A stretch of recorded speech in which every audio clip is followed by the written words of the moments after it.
Hey there guys, what's up? Ragtter here, welcoming you back to Ladder Anxiety. Now, competitive games, they can be real tough. They're intimidating, the people can be rude, there's a whole lot that you have to learn, but it doesn't have to be that way.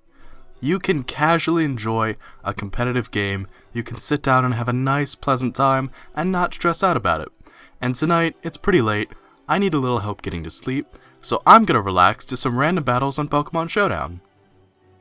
Now, our team of Floatzel, Xatu, Lanoon, Illumise, Cresselia, and Klefki, we have no Mega Evolution, but we do have potential here. So what I'm going to do is I'm going to set up a substitute. I want to scout out what Ledian wants to do. Ledian's going to go for the knockoff, and it's not going to do enough damage to break Floatzel's substitute. So now I'm going to go for the bulk up. Get myself some nice stats. Ledian's gonna go for the light screen, which is perfectly okay by me, because I'm going to get one more bulk up going. And now I can baton pass these stats to, let's say, to Lanoon. Let's do that. Let's baton pass. And we head out to Lanoon. Lanoon's going to take the Giga Drain. Venusaur's going to get some HP back. But that's perfectly okay. Let's go for an extreme speed. With +2 attack and stab, this should do quite a bit of damage. Venusaur is in fact going to take 51% of that. And our ability is Quick Feet. We've got a Citrus Berry. Just took note of that. Lanoon's stats are not the best, but with this baton pass actually, we should have pretty respectable attack and defense. So Fion's going to come out, and Fion's going to take the extreme speed not so nicely. Let's go for it again. Knock Fion out of the game. And my opponent's light screen should be wearing off any minute now, so we can start doing some work on that front. Let's see what extreme speed will do to the Ledian. Quite a bit, actually. It's going to go for the knockoff and get rid of my Citrus Berry, which is pretty unfortunate. But seeing this, I think I can safely go for Belly Drum, maximize my attack, and Ledian's going to U-turn out and bring Venusaur back. So now, my extreme speed definitely picks up the KO.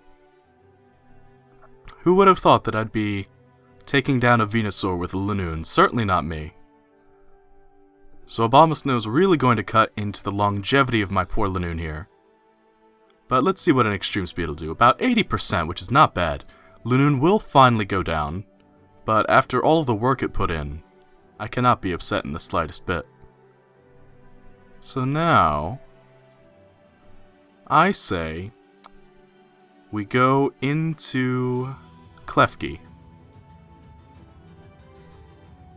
And let's go for the Thunder Wave. Oh, Abomasnow is in fact carrying the Earthquake. It's going to devastate my poor Klefki. But this should give me an opportunity to switch into Cresselia, who is immune to the Earthquake. Gonna take a little from the Hail, but with our leftovers we'll get that back. And now let's go for the Psyshock. And that's gonna take Abomasnow out of the game. This has been a good battle so far. Next up is Raichu. With Raichu out here, I need to win this match with Cresselia, because without Cresselia, my team gets ripped apart by Raichu. So Cresselia is going to take the Thunderbolt, and it's going to take it really well. Raichu is going to take the Psyshock respectably, though. Without the Hail, though, things get a little more even. I have no recovery move, but my opponent doesn't know that just yet. So let's continue to apply pressure with the Psyshock. Once I get rid of Raichu, I think I'll be pretty safe to bring in Floatzel again and try to sweep with that. So let's just continue knocking on Raichu's door with our Psyshock. It is knocked to 1% courtesy of its own life orb, so obviously that's going to be pretty much a cakewalk for Cresselia to knock out. Ledian's going to be brought back out. Oh no, I do have a recovery move. I thought this was Moon Blast, not Moonlight. So I'm just going to go for the Moonlight. Let's get our HP back. And now, Ledian, let's see how well you take a Psyshock. Ledian is going to get rid of my leftovers, which is pretty unfortunate, but we can go for the Ice Beam, and hurt... Well, actually, with Ledian roosting, that's not going to do very much. So what I'm going to do is I'm going to go into Klefki. Ledian's going to get up its light screen, but we, in turn, can get off a Thunder Wave, and that's going to cripple Ledian's ability to do pretty much anything. With that in mind, now we can go back into Floatzel. We can set up our substitute, and since my opponent knows my Floatzel's tricks from last time, I'm wondering if they'll try anything different. No, Ledian is just going to get paralyzed.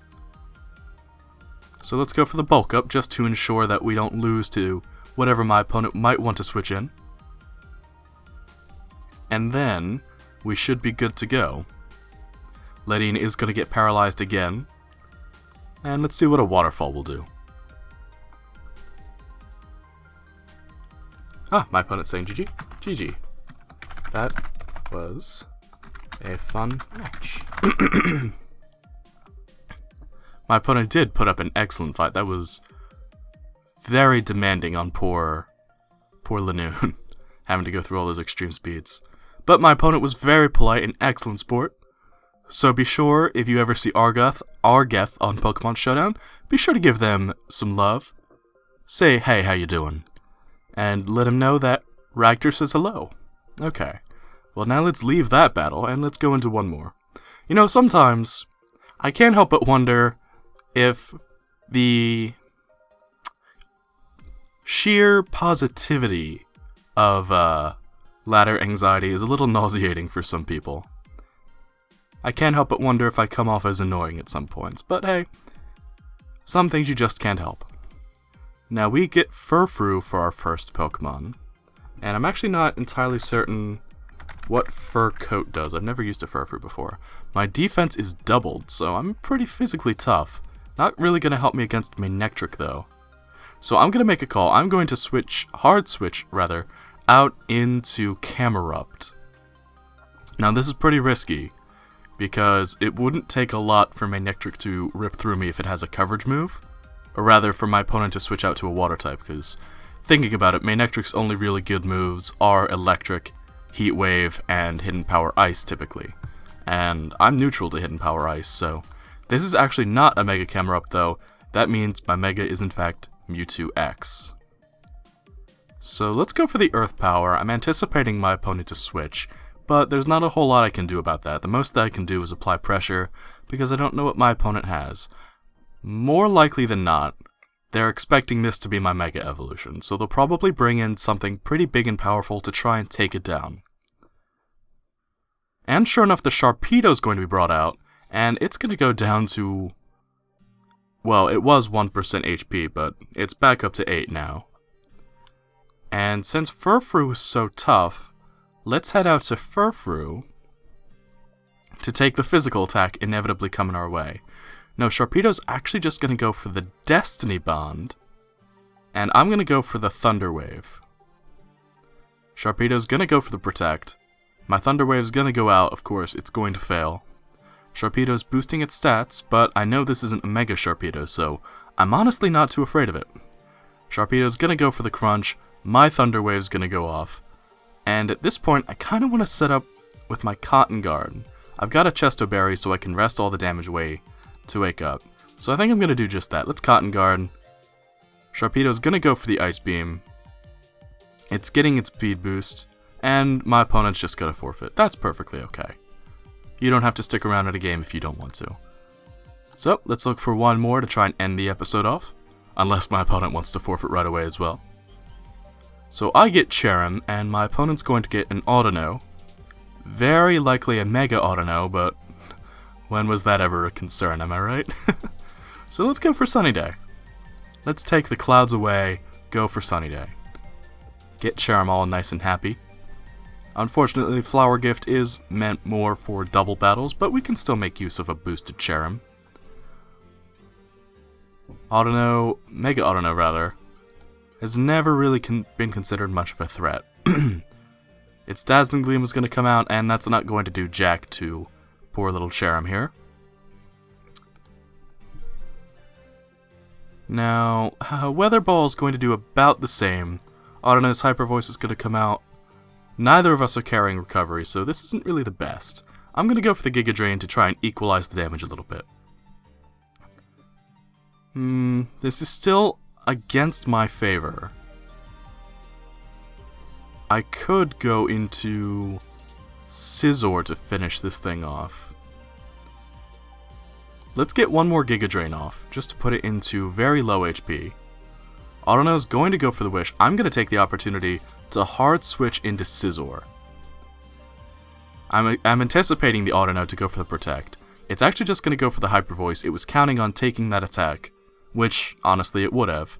And this is my Mega Scizor, so let's Mega Evolve and go for the Bullet Punch and see what we can't do. Now, my opponent may be carrying a Fire type, maybe not. All we can really say is that this Bullet Punch is going to hurt whatever's going to come out if Autono does decide to stay in. I definitely have the advantage in the Mega Evolution department. So Suplex City, taking his time to think things over, obviously not sure of whether or not Autono should stay in, whether it should be sacked off in favor of another teammate, and that's perfectly okay. So Autono is going to switch out, and Noivern's going to be brought in instead. The Bullet Punch is going to do a lot, but not quite enough to justify staying in. So just to be safe, I'm going to go back out into Cherrim. And Noivern is going to go for the Hurricane, which I avoid. And let's just go for the Hidden Power Ice, since Noivern's accuracy is shaky at best. We are going to knock it down to almost 1% HP. And the Hurricane is going to pick up the KO onto Cherrim. Noivern will go down. And I think this is an opportunity to try and get some momentum going our way. So let's head into Scizor. Obviously, my opponent deemed Noivern to be one of their better answers to Scizor, considering they hard switched out of Autono into it. So, I feel pretty safe in going into Scizor, and then I can go into a U-turn to bring in a Pokemon that's a bit more apt for the situation. Now my opponent's got Salamence out here, and knowing that the Fire-type move is a possibility, I'm going to hard switch into Altaria.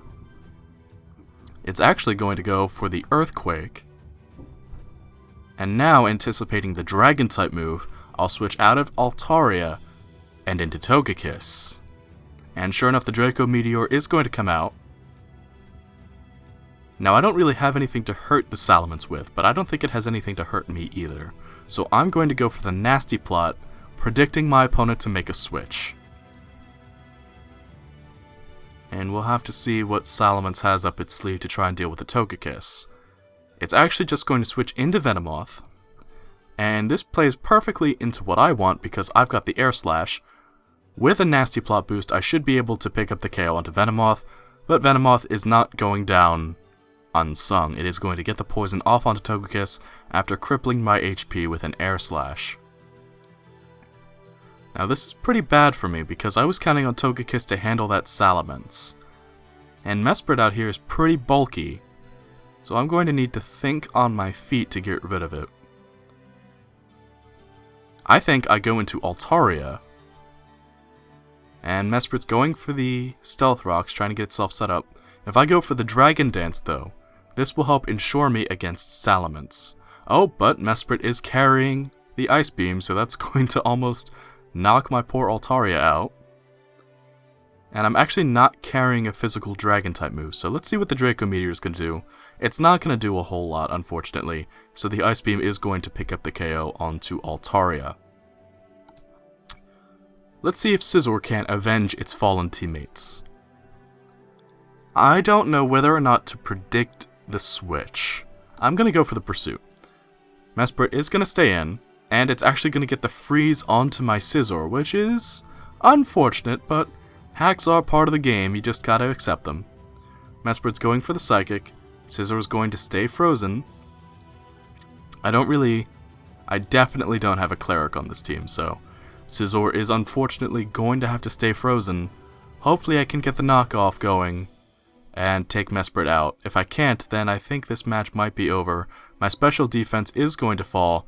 This is pretty much the end for Scizor, so hoping that I unfreeze, and I'm not. I was going to go for the Bullet Punch to get what damage I could.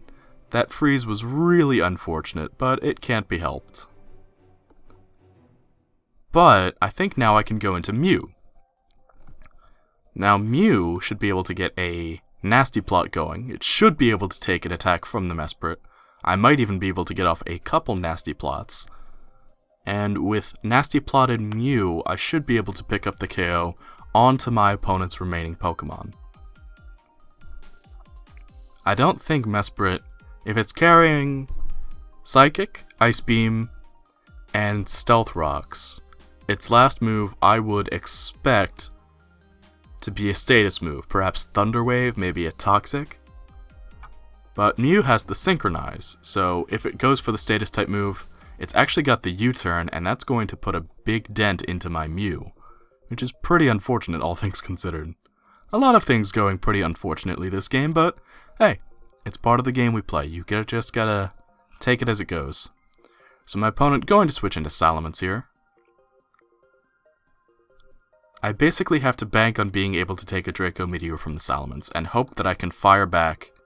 I'm not going to be able to take it, but with Salamence's harsh drop in special attack, now I should be able to go into Aurorus. Now it does have the Earthquake, I know that for fact and for true, but the only thing I can do really is to go for the Hyper Voice. Aurorus is going to take that, if only just. Hyper Voice is going to knock Salamence out of the game. This leaves just Aurorus and Togekiss on my side. Mesprit's gonna come out. I could go for the Ancient Power, hoping for the stat raise, but I think I'm just going to go for the raw power of Hyper Voice. I'm going to get outsped and knocked out though. So now let's head into Togekiss. Togekiss is almost gonna go down just to the Stealth Rocks, and I think I've pretty much lost this one. Just go for the Air Slash, and I'm outsped and taken down. So GG. It was a good game by my opponent. The hacks that Mesprit got onto my Scizor, really unfortunate, but it is part of the game we play. I don't know how the match would have turned out if Scizor had managed to stay in the game. That was a very long freeze, and I could have gotten a lot of damage off in that time, but that's not a big deal. We still had fun. We did manage to knock out 3 of our opponent's Pokemon, so it's not like we didn't go down without a fight, and we had several games before that that went really well for us, so all in all, I count this as a pretty good night. If you have enjoyed this episode of Ladder Anxiety, and if it made you feel just a little bit better, then please let me know with a like and a comment down below. Tell me just how much fun you've had, and I will see you as we return to Pokemon Showdown.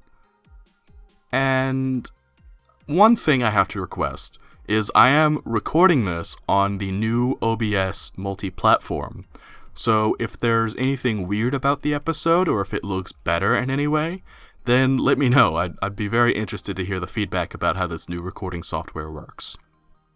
So, that aside, I will see you next time as we return to Pokemon Showdown for some more Ladder Anxiety. Until then, be sure to take care and have a good one. Thanks for watching. Bye-bye!